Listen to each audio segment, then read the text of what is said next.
ஒளி குடும்பத்தினரே, எல்லாரும் தூங்கிட்டாங்க. ஆனா, உங்க கண்ணு மட்டும் ஏன் இன்னும் மூட மாட்டேங்குது? ஏன் உங்களுடைய கண்களுக்கு மட்டும் இன்னும் தூக்கம் வர மாட்டேங்குது? அப்படின்னா, இதுக்கு காரணம் நீங்க மட்டும் கிடையாது. உங்களுடைய நபர்களுமே தான். ஓகே. ஸோ, அதாவது இப்போ நள்ளிரவு 2, 3 மணிக்கெல்லாம் உங்களுக்கு தூக்கம் வரல, முழிப்பு வருது. அதாவது நல்லா தூங்கிட்டு இருக்கும்போதே திடீர்னு முழிப்பு வருது அப்படின்னா, இந்த நேரத்தில அவர்களுடைய ஆழ் மனசு உங்களோட ஆன்மா கிட்ட ஏதோ ஒண்ணு சொல்ல துடிச்சிட்டு இருக்கு அப்படின்றது அர்த்தம். ஸோ, அந்த மௌனம் போராட்டம் உங்ககிட்ட என்ன சொல்ல வருது அப்படின்றத, உங்களுடைய தூக்கத்த என்னத்துக்கு அந்த மௌன போராட்டம் திருடிட்டு போகுது? அவங்க என்னதான் சொல்ல நினைக்கிறாங்க அப்படின்றத நம்ம இங்க பார்த்து தெரிஞ்சுக்கொள்ளுவோம். பொறுத்த மட்டும் இந்த நபர்களுக்கு நடந்த ஒரு சில விஷயத்த நான் ஏற்றுக்கொள்கிறதுக்கு தயாராக இல்லை அப்படின்னும், இந்த பிரச்சனை நடந்திருக்கும் போது நீங்கள் ஒரு சில வார்த்தைகளை விட்டுருப்பீங்கள்ல. ஸோ அந்த வார்த்தைகள் வந்து தாமேலேயும் ஏதோ தப்பு இருக்கோ அப்படின்ற மாதிரி இந்த நபர்களுடைய தூக்கத்தை கலைச்சி ரொம்ப அதிகமாகவே இந்த நபர்களை சிந்திக்க வைக்குது. அப்போது ஒரு சில விஷயத்த நீங்கள் பேசி இல்லை அவர்கள் மேலே தான் தப்பு இருக்குது அப்படின்றத நீங்கள் டைரெக்டாக குத்தி காட்டுற மாதிரி ஒரு சில விஷயத்த பண்ணியிருக்கலாம். ஸோ அப்போது நடந்த விஷயத்தை ஏற்றுக்கொள்ளவும் முடியலை. ஸோ அந்த விஷயத்தில் விட்ட வார்த்தைகளால் இந்த நபருக்கு அவர்களுடைய லைஃப்லேயே ஒரு வெறுப்பு வந்திருக்கு, வெறுத்துட்டு இருந்திருக்கு மனசு அப்படின்ற அளவுக்கு ஆகிடுச்சு. அதாவது நான் இப்படிப்பட்டவங்களா அப்படின்னு உங்களுடைய நபர்களை அதிகமாக சிந்திக்க வைக்கிற அளவுக்கு அந்த விஷயங்கள் எடுத்துகிட்டு போயிட்டு விட்டுருச்சு. அப்படின்றதுனால இந்த நபர்களுடைய சைட் பாக்கிக்கு எனக்கு இங்கே ஒரு வெறுமை தெரியுது. அப்படிங்கும்போது உங்களை பற்றின தாட்ஸ், உங்களுடைய உருவம் எப்படி இருக்கும், உங்களுடைய கண்கள் எப்படி இருக்கும், உங்களுடைய ஸ்பரிசம் எப்படி இருக்கும் அப்படின்றது ஒவ்வொன்றையுமே இந்த நபர்கள் வந்து மிஸ் பண்ணி கொண்டு இருக்காங்க. இதில் நீங்கள் கிடையாது. அப்போ நீங்கள் இல்லாத இந்த வெறுமையை நிரப்புறது உங்களுடைய ஞாபகங்களால் தானே முடியும். ஸோ அப்படின்னு இருக்கும்போது இந்த நபர்கள் உங்களை நினச்சி அப்படியே உருகும் போது உங்களுக்குமே தூக்கத்தில் இருக்கும்போது திடீர்னு உங்களுடைய நபர்களுடைய ஃபோட்டோஸ் வர்றது, அவங்க உங்களை நினைக்கிற மாதிரி இருக்கிறது, நீங்கள் 2 பேரும் இருந்த அந்த நினைவுகளை மிஸ் பண்ணுறது அப்படின்ற மாதிரி விஷயங்கள்லாம் உங்களுக்குமே வரும். ஏன் அப்படின்னா அவர்களுடைய அந்த வெறுமையை நிரப்புறது உங்களுடைய ஞாபகங்கள் தான், உங்களுடைய நினைவுகள் தான் அவங்களுக்கு ஒரு மருந்தாக இருந்துகிட்ருக்கு. அவங்க மனசில் ஒரு பெரிய போர் நடந்துட்டுருக்கு அப்படின்னு கூட சொல்லலாம். ஓகே. ஸோ நடந்த ஒரு சில விஷயத்தில் அந்த அர்கியூமெண்ட்ஸ் பண்ண விஷயங்கள்லாம் இப்போ தான் அவர்களுக்குள்ள ஒரு போர் மாதிரி வெடிச்சிருக்கு. உங்ககிட்ட பேசலாமா வேண்டாமான்ற அந்த ஒரு போர் தான். ஓகே. பேசணும்னு நினைக்கிறேன், பட் என்னுடைய கொஞ்சம் ஈகோ ஏதோ ஒரு இடத்துல தடை பண்ணுது அப்படின்னும், உங்கள் அன்பு ஜெயிக்க ஆரம்பிச்சிருச்சு அப்படின்னு தான் சொல்லணும். ஓகே. ஏன்னா இந்த மாற்றத்தோட வெளிப்பாடு உங்களுக்குமே தெரிஞ்சிருக்கு. அதுக்கான அறிகுறிகள் என்ன அப்படின்னு பார்க்கும்போது, ஒரு இடத்துல நீங்கள் ஒரு ப்ரேயரை வைக்கிறீங்க. ஸோ அது மூலியமாக உங்கள் நபர்கள் உங்களுடைய சைடில் ஈர்க்கப்படுகிறார்கள். ஸோ அவங்களுக்குமே நடந்த ஒரு சில விஷயத்துக்கு இங்கே பார்க்கும்போது ஒரு சில நபர்கள் மன்னிப்பு கேட்கணும் அப்படின்னு தான் நினைக்கிறாங்க. ஸோ அதனால உங்களுடைய நபர்களை வந்து நீங்கள் ட்ரீம்ஸில் பார்த்துருக்கிறதுக்கான வாய்ப்புகள் வந்து அதிகமாக இருக்குது. அதே சமயம் உங்களுக்கும் உங்கள் நபர்களுக்கும் எந்தெந்த நபர்கள் வந்து குழி தோண்டிட்டு இருக்காங்க, எந்த நபர்கள் உங்கள் காதலுக்கு எதிர்ப்பு தெரிவிக்கிறாங்க, எந்த நபர்களால் உங்கள் 2 பேத்துக்குமே பிரச்சனை வருது அப்படின்றது ஏதோ ஒரு சில கட்டத்தில் டிவைன் வந்து உங்களை கைட் பண்ணிட்டு தான் இருக்காங்க, காட்டிட்டு தான் இருக்காங்க. ஸோ இப்போ இந்த நபர்கள் நடந்த ஒரு சில விஷயத்தில் அவர்கள் கையிலையும் தப்பு இல்லை, நான் இந்த இடத்துல வழிகட்டாயமாக பிரிக்கப்பட்டிருக்கேன் அப்படின்னு நினைக்கும் போது தன்னுடைய காதலை வந்து இந்த இடத்துல நிரூபிச்சிடணும். இன்னொருத்தருடைய வழிகாட்டுதனாலேயோ இல்லை இவங்களை தூண்டி விட்டு பண்ண ஒரு சில விஷயங்களாலேயோ நான் அப்படி பண்ணிட்டேன், நீயும் என்னை இந்த இடத்துல இப்படியெல்லாம் பேசிட்டேன், ஸோ நானும் அந்த மாதிரி ஒரு விஷயத்த பண்ணிட்டேன், இது என்னுடைய கைகளில் நடந்த ஒரு தவறு, ஸோ இந்த தவறுக்கு நான் ஒரு மன்னிப்பு கேட்கணும் அப்படின்னு நினைக்கிறேன், பட் என்னுடைய சைட்லேயும் தப்பு இல்லைங்கிறத நீ புரிஞ்சு கொள்ளணும் அப்படிங்கிற ஒரு ஆதங்கம் வந்து இவர்களுடைய மனதில் இருக்கிறத நான் பார்க்குறேன். ஸோ அப்படி இருக்கும்போது இப்போ 3rd பர்சன் தான் அல்லது இது ஃபேமிலி இன்வால்வ் ஆகியிருக்கு, அவர்களுடைய சதித்திட்டங்கள் தான் அப்படின்னு பார்க்கும்போது அந்த நபர்களை பற்றின தகவல் வந்து கண்டிப்பாக உங்களுக்கு வந்திருக்கு. உங்களுக்கும் உங்கள் நபர்களுக்குள்ளேயும் நடுவில் குழப்பத்தை ஏற்படுத்தக்கூடிய இந்த நபர்கள் யார் அப்படின்ற ஒரு தெளிவை வந்து டிவைன் கொடுத்துருக்கு. அப்போ இவர்கள் என்ன சொல்ல நினைக்கிறாங்க அப்படின்னா, நீயும் நானும் செதறி போனதுக்கான காரணம் இவர்கள் தான். நீயும் நானும் செதறி போயிட்டு இந்த காதல் சுக்கா உடஞ்சி போகிறதுக்கும் இங்கே முதுகில் குத்தப்படுற மாதிரி சம்பவங்கள் நடந்ததுக்கான காரணம் இந்த நபர்கள் தான் அப்படின்னு உங்கள் நபர்கள் சொல்லணும் அப்படின்னு நினைக்கிறாங்க. ஆனால் எந்த பாயிண்டை வச்சு உங்ககிட்ட வந்து கதைக்கிறது அப்படின்னு தெரியாததுனால கொஞ்சம் மலைச்சு போய் நின்று யோசிச்சு கொண்டிருக்காங்க. ஸோ அதனால தான் இந்த நள்ளிரவு நேரத்தில் உங்களுக்கு அவர்களை பற்றின கனவு வர்றது, திடீர்னு அவர்களை பற்றின ஞாபகங்கள் வர்றது அப்படின்னு. இன்னுமே இது டிவைன் என்ன சொல்லுது அப்படின்னா, அவர்களுக்கும் உங்களுக்கும் ஒரு சோல் கனெக்ஷன் வந்து இன்னுமே இருந்துட்டு தான் இருக்குது. எத்தனை பேர் வந்து இதை ஃபீல் பண்ணுறீங்க அப்படின்றத நீங்கள் தான் கமெண்ட்டில் சொல்லணும். ஏன்னா டிவைன் சொல்லுது நீங்களும் அவர்களும் பிரிக்க முடியாத ஒரு சோல். ஆனால் அவர்களுடைய கர்ம சைடில் வந்து அனுபவிக்க வேண்டிய விஷயங்கள் கொஞ்சம் இருக்குது, அதை கிளியர் பண்ணணும். எனக்கு தெரிஞ்சு இங்கே டிவைன் உங்களுக்கு ஒரு சில கைடன்ஸ் கொடுத்துருக்கிறதுக்கான வாய்ப்பு இருக்குது. அதாவது உன் நபர் வந்து இதெல்லாம் கலற்றி விடணும், அதாவது இந்த கர்மாக்கள்ல இருந்தெல்லாம் உன் நபர் வந்து மீண்டு வரணும், அதுக்கப்புறம் அவங்க வர்ற வரைக்கும் நீ கொஞ்சம் வெயிட், அதுக்கப்புறம் அந்த கர்மா கழிஞ்ச பிறகு தான் உன் நபர் உங்ககிட்ட வருவார் இப்படின்ற கைடன்ஸ் உங்களுக்கு கிடச்சிருக்கு அப்படின்னா எஸ், இதுதான் உண்மையான விஷயம்.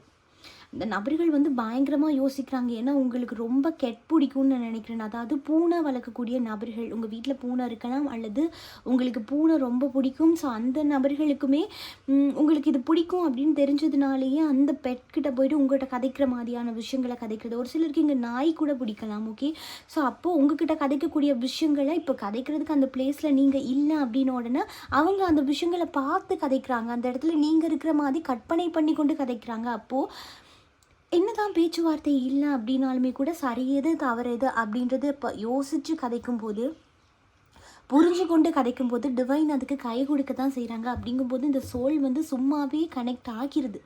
நைட் நீங்கள் தூங்கும்போது அதுதான் உங்களுக்கான ட்ரீம்ஸ் வருது. அவங்க என்ன பண்ணிகிட்டு இருக்காங்க அப்படின்றது இங்கே ஒரு சில நபர்களால் நல்லாவே கெஸ் பண்ணக்கூடியதாக இருக்குது. நபர்கள் உங்களை பார்த்துட்டே இருக்காங்க, நோட்டம் விட்டுட்டே இருக்காங்க அப்படின்றதையுமே தாண்டி இந்த நபர்கள் ஏதாவது ஒரு வழியாக பிடிச்சிட்டு உங்களுக்கு ஒரு மெசேஜ் கொடுக்கறதுக்கான வாய்ப்பு இருக்குது. ஏன்னா இங்கே உங்களுடைய புகைப்படத்தெல்லாம் பார்த்து கதறி அழுகிற மாதிரி தான் இருக்குது. இந்த நபர்கள் இந்த சைடில் இருந்து யோசிக்கிறாங்க. அதாவது உங்கள் கூட சேர்ந்து எடுத்துக்கொண்ட பிக்சர், இல்லை நீங்கள் அவங்களுக்காகவே ரெடியாகி அனுப்பின அந்த ஸ்பெஷல் பிக்சர்ஸ். ஏன்னா இங்கே பார்க்கும்போது ஒரு சில நேரத்தில் நீங்கள் அவர்களுக்குண்டே ஒரு விஷயத்தை அனுப்பியிருப்பீங்கள்ல, ஸ்பெஷலாக இருக்கணும் அப்படின்னு சொல்லி அந்த ஃபோட்டோஸ் அப்படின்னு பார்க்கும்போது அந்த ஃபோட்டோஸ் இந்த நபர்கள் திரும்ப திரும்ப எடுத்து பார்க்குறாங்க. ஸோ அது வந்து அவர்களுக்கு ரொம்பவே மகிழ்ச்சி தரக்கூடியதாக இருக்கா. ஸோ அவங்க எப்போல்லாம் டிப்ரெஷனாக இருக்கிறாங்களோ அப்போல்லாம் அவங்க கூட சேர்ந்து எடுத்துக்கொண்ட ஃபோட்டோவாக இருக்கட்டும் அல்லது நீங்கள் அவர்களுக்கான அனுப்பின அந்த ஒரு ஃபோட்டோஸாக இருக்கட்டும், ஸோ அதை திருப்பமே பார்க்குறாங்க. பார்த்துட்டு அப்படியே இவர்களுடைய குற்ற உணர்ச்சி அப்படியே மேலோங்கி இந்த நபர்கள் சைலண்ட் ஆகிடுறாங்க இங்கே. ஏன்னா பயங்கரமாக இவங்க மனசுக்குள்ளே என்ன இருக்குது அப்படின்னா, நான் பேசணும், என்னால் இது அவங்க நினச்சா அந்த விஷயத்த பண்ணலாம், அவர்கள் ஸ்டெப் எடுத்தாங்க அப்படின்னா வேகமாக அவங்கக்கிட்ட ஓடி வந்துடலாம். ஆனால் ஏனோ தெரியல அந்த நபர்கள் இங்கே ரொம்ப மௌனமாக இருக்காங்க, கட்டூண்டு இருக்காங்க. ஸோ அது என்ன விஷயத்துக்காக இந்த நபர்கள் சைலண்ட்டாக இருக்காங்க, வை அப்படின்னு பார்க்கும்போது ஓகே, இந்த நபர்கள் உங்ககிட்ட இருந்து ஒரு சில விஷயத்த வேணும்னு நினைக்கிறாங்க அல்லது நீங்கள் மாற்றிக்கொள்ளணும்னு நினைக்கிறாங்க. ஓகே, எனக்கு இது வேணும், நீ கொடுக்கணும் அல்லது நீ இந்த விஷயத்த மாற்றிக்கொள்ளணும் அப்படின்னு நினைக்கிறதுனாலேயே இந்த நபர்கள் கொஞ்சம் பிடிவாதமாக இருக்கிறதுக்கான சான்சஸ் வந்து ரொம்பவே அதிகமாக இருக்குது. ஸோ அப்போது அந்த நபர்கள் நீயா அதை மாற்றிக்கொள்கிற வரைக்கும் நான் அமைதியாக இருக்கேன் அப்படின்னும், நீ வந்து பேசுகிற வரைக்கும் நான் அமைதியாக இருக்கேன் அப்படின்ற மாதிரி இருக்குது. இங்கே உங்கள் நபர்கள் நீங்களாக போய் கதைக்கும் போது ஒரு சில ஈகோ காட்டுறாங்க அப்படின்னா அது உண்மையான ஈகோஸ் எல்லாம் கிடையாது. அந்த நபர்கள் சடனாக, ஏன்னா இவ்வளோ நாள் காத்துட்ருக்காங்க, ஒவ்வொரு இரவுகளும் நீங்கள் எப்போ வருவீங்க அப்படின்றத நினச்சி இந்த நபர்கள் தவிச்சு கொண்டு வந்திருக்காங்க. ஸோ அப்படி இருக்கும்போது டக்குன்ட்டு அந்த நபர்களுக்கு அதை அக்செப்ட் பண்ணிக்கொள்றதுக்கு ஏற்றுக்கொள்றதுக்கு கொஞ்சம் கஷ்டமாக தான் இருக்குது. ஏன்னா நான் இவ்வளோ கஷ்டப்பட்டு இருக்கும்போது இவங்க வர கிடையாது என்னுடைய பார்ட்னர், ஸோ இப்போ வர்றாங்க அப்படிங்கும்போது எனக்கு வலிக்குது அப்படின்ற மாதிரியான விஷயங்கள் இருக்க தான் செய்யுது. ஆனாலுமே இது என்ன சொல்லுது அப்படின்னா, எனக்கு அந்த பெயின்ஸ் வந்து ரொம்ப அதிகமாக இருக்குது. ஸோ இருந்தாலும் இந்த விஷயத்த மாற்றிக்கொள்ளணும், எனக்காக இதை மாற்றிக்கொள்ளணும். ஸோ அப்படி நீ மாற்றிக்கொண்ட அப்படின்றது எனக்கு கன்ஃபார்மாக தெரிஞ்சுது அப்படின்னா நான் உன்னிடத்தே ஓடி வந்துடுவேன் அப்படிங்கிற ஒரு சைலண்ட்டாக தான் இருக்குது.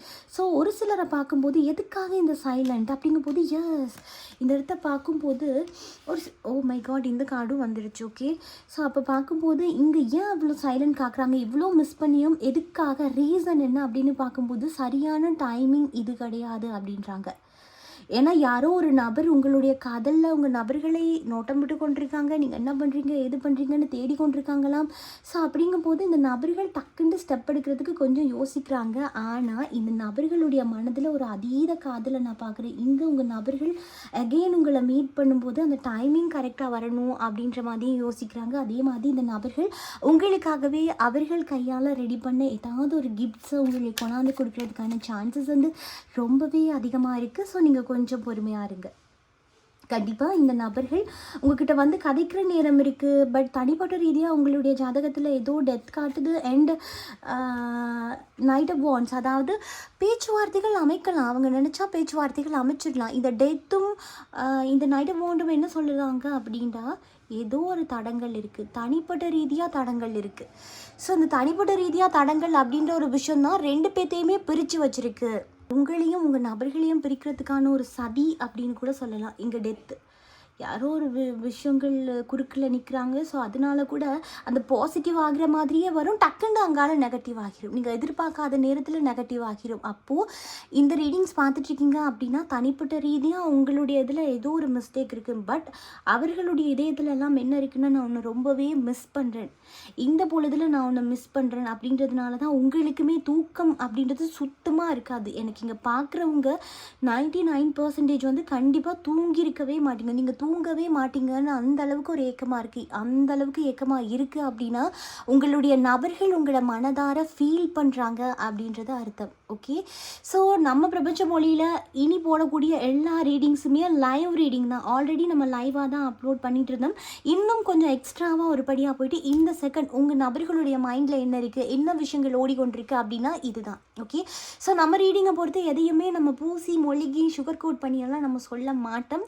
ஸோ உங்களுக்கு அப்படி எனக்கு வந்து ஒரு ரீடிங் பார்க்கணும், என்னுடைய நபரோட மனதில் உண்மையாக என்ன இருக்குது அப்படின்றத கூட நான் தெரிஞ்சுக்கொள்ள தேவையில்லை, எனக்கு பூசி முழுகிற மாதிரி தான் ரீடிங் வேணும் அப்படின்னா பிரபஞ்ச மொழி உங்களுக்கான டரோ ரீடிங் சேனல் கிடையாது. நம்மளுடைய சேனலில் எதையுமே பூசி மொழுகிற டைப் கிடையாது. உங்களுக்கு உங்கள் நபர்களுடைய மனதில் என்ன இருக்குது, எக்ஸாக்ட்லி அவங்க என்ன நினைக்கிறாங்க அப்படின்றத தெரிஞ்சுக்கொள்கிறதா இருந்தால் மட்டும் நீங்கள் பிரபஞ்ச மொழிக்குள்ளே வாங்க. ஏன் அப்படின்னா பிரபஞ்ச மொழியை பொறுத்த வரைக்கும் நீதி நிலைநிறுத்தப்படும். ஓகே, அது +1 இருந்தாலும் சரி, -ஆக இருந்தாலும் சரி, எதுவாக இருந்தாலும் உங்களுக்கு மறைக்கப்படாமல் அந்த உண்மைகளை அப்பட்டமாக உங்களுக்கு அப்படியே சொல்லக்கூடிய ஒரு சேனல் தான் பிரபஞ்ச மொழி. ஓகே, ஸோ சிலருடைய கமெண்ட்ஸ் பார்த்தா நீங்கள் நெகட்டிவாக சொல்லியிருக்கீங்க அப்படின்னு. நெகட்டிவாக சொல்கிறேன் அப்படின்னா உங்களுடைய இதில் அந்த மாதிரி நெகட்டிவ் விஷயங்கள் வந்து இருக்கலாம். ஒரு சில பேர் வந்து பாசிட்டிவாக சொல்கிறீங்க. எஸ், பாசிட்டிவாக இருக்குது அப்படின்னா உங்களுக்கான குட் டைம் ஸ்டார்ட் ஆகிடுச்சு அப்படின்னு அர்த்தம். இது பாசிட்டிவோ நெகட்டிவோ என்ன விஷயம் அப்படின்னா எக்ஸாக்ட்லி உள்ளதை உள்ளபடியே சொல்லக்கூடிய சேனல் தான் பிரபஞ்ச மொழி. இந்த இடத்துல பூசி முழுகிற சேனல் இல்லை என் மனசுக்கு கொஞ்சம் பெயிண்ட் அடிக்கணும் அப்படின்னீங்கன்னா தயவு செஞ்சு அந்த மாதிரி ஆட்கள் வெளியேறிடுங்க. ஓகே, ஸோ அது மட்டும் இல்லாமல் நீங்கள் பிரபஞ்ச மொழி குடும்பத்தில் ஒருத்தராக இது வரைக்கும் இல்லை அப்படின்னா நீங்கள் இணைஞ்சுக்கோங்க. அடுத்த லைவ் ரீடிங்கில் இன்னுமே உங்கள் நபர்கள் உங்களை பற்றி என்ன நினைக்கிறாங்க அப்படின்றதையும் அவர்களுக்கும் உங்களுக்கும் இருக்கக்கூடிய கனெக்ஷன் பார்க்கும்போது இன்னுமே உங்களுக்கு எக்ஸாக்ட்லி அப்படியே 100% பர்ஃபெக்டாக இருக்கக்கூடிய மாதிரி இருக்கும். அதாவது நீங்கள் பர்சனல் ரீடிங் கூட பார்க்க தேவையில்லை, அந்த அளவுக்கு உங்களுக்கு பொருந்தக்கூடிய மாதிரி இருக்குது. ஸோ உடனே நீங்கள் பிரபஞ்ச மொழி குடும்பத்தில் ஒருத்தராக இணைஞ்சுக்கோங்க. இந்த லைவ் எனர்ஜியில் நீங்களும் கனெக்ட் ஆகிக்கோங்க. ஸோ இதே போல் இன்னொரு ரீடிங்கில் நான் உங்களை சந்திக்கிறேன். அது வரைக்கும் உங்களிடமிருந்து விடைபெறும் நான் திவ்யா. பாய், டேக் கேர்.